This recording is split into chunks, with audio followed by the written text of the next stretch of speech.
പ്രലോഭനത്തിൽ ഉൾപ്പെടാതിരിക്കാൻ ഉണർന്നിരുന്ന് പ്രാർത്ഥിക്കുവിൻ.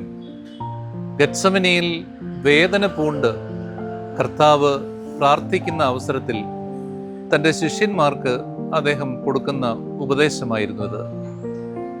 ഒരു മനുഷ്യനെ പ്രലോഭനം പിടികൂടുന്നുണ്ടോ എന്ന്, സാത്താൻ ഒരു മനുഷ്യൻ്റെ ഉള്ളിലിരുന്ന് ഒളിഞ്ഞും തെളിഞ്ഞും അയാളെ ആക്രമിക്കുന്നുണ്ടോ എന്ന് തിരിച്ചറിയാൻ എന്തെങ്കിലും വഴികളുണ്ടോ?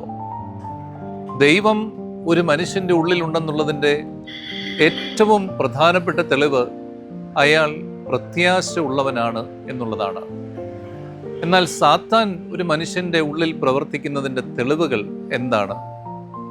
ഒന്നാമത്തെ തെളിവ് അയാൾ നിരാശയുള്ളവനാകുന്നു എന്നുള്ളതാണ്. രണ്ടാമത്തെ തെളിവ് അയാളുടെ വിശ്വാസം അയാൾക്ക് നഷ്ടപ്പെടുന്നു എന്നുള്ളതാണ്.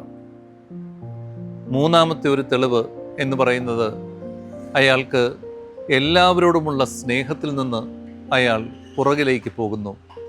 ഒന്നും നന്നായി ചെയ്യാൻ കഴിയുന്നില്ല, എല്ലാത്തിനെയും നെഗറ്റീവായിട്ട് കാണുന്നു.